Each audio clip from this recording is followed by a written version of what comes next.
नमस्कार दोस्तों, मैं रवि कुमार आप सभी का स्वागत करता हूं अपने यूट्यूब चैनल पे। देखिए, इससे पहले वाली वीडियो में हम टेंस के बारे में पढ़ चुके थे, पार्ट 1 उसका।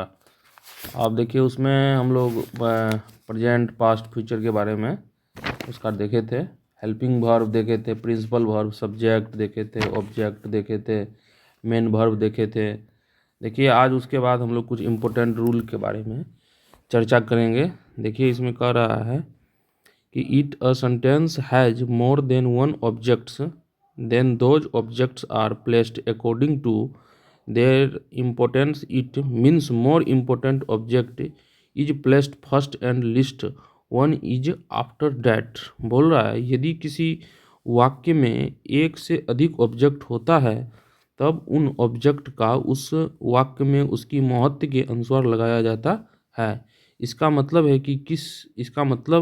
है कि जिस ऑब्जेक्ट का महत्व ज़्यादा होता है उसे पहले लगाया जाता है और कम महत्व वाला ऑब्जेक्ट उसके बाद लगाया जाता है। जैसे एग्जाम्पल बोल रहा है, eat and ice cream with the spoon.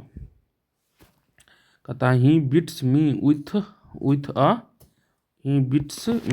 A stick. देखिए, यहाँ पर जैसे है कि यहाँ पर I eat an ice cream with the spoon होगा, ये ऊपर वाला थोड़ा मिस्टेक है। तो आइसक्रीम जो है यहाँ पर ये पहला ऑब्जेक्ट हो जाएगा और स्पून जो है ये दूसरा ऑब्जेक्ट हो जाएगा। He beats me with a stick, यहाँ मी हो जाएगा ऑब्जेक्ट 1 और महत्व के अनुसार इसको पहले लगाया गया है और स्टिक को बाद में लगाया गया है। बोल रहा है, among the kinds of parts of speech only noun and verb have singular and plural form. कहता है पार्ट्स ऑफ स्पीच के सभी रूपों के बीच सिर्फ नाउन और वर्ब का सिंगुलर और प्लूरल होता है।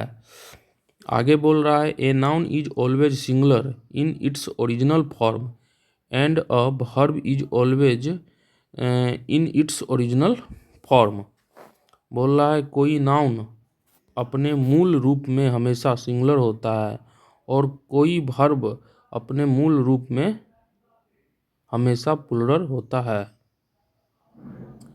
बोल रहा है, we have already study in number that a noun is changed from singular to plural by adding s/es etc to a singular noun, but just opposite of it because a verb is always plural in its original form.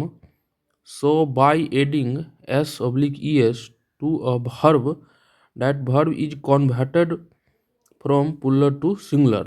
बोल रहा है, हम लोग number में पढ़ चुके हैं कि किसी नाउन में एस या ई एस आदि जोड़कर उस नाउन को सिंगुलर से प्लूरल बनाया जाता है। लेकिन इसके ठीक विपरीत, चूंकि कोई वर्ब अपने मूल रूप में हमेशा प्लूरल होता है, इसीलिए उस वर्ब में एस या ई एस जोड़कर उस वर्ब को प्लूरल से सिंगुलर में बदल दिया जाता है। अगला रूल है कि if a verb ends in a consonant then by adding s, if a verb ends in a vowel then by adding es to that verb is converted from plural to singular। यदि किसी verb के अंत में consonant होता है तो उसमें S जोड़ा जाता है, और यदि किसी वर्ब के अंत में वोवेल होता है तो उसमें ईएस जोड़ा जाता है। इस प्रकार का वर्ब प्लूरल से सिंगुलर में बदला जाता है। देखिए आगे, जैसे कि एग्जांपल देख, नाउन है सिंगुलर प्लूरल है, जैसे कि बस का बसेज हो गया, बॉय का बॉयज हो गया, वाइफ का WIVES में बदल जाता है। वर्ब जैसे देखिए सिंगुलर प्लूरल, रन का रन्स हो गया, रीड का रीड्स, गो का गोज, राइट का राइट्स। उसी प्रकार आगे देखते हैं कि a verb is always placed according to the subject noun oblique pronoun is from third person singular number then it takes the verb in singular form, otherwise all the form of subject take the verb in plural form। मतलब कह रहा है कि verb हमेशा वाक्य के subject के अनुसार लगाया जाता है।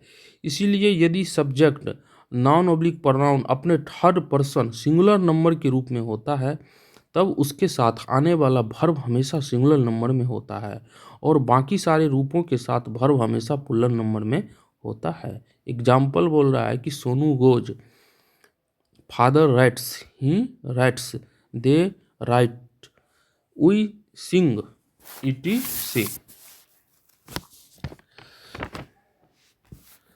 चलिए आज यहीं तक रहने देते हैं।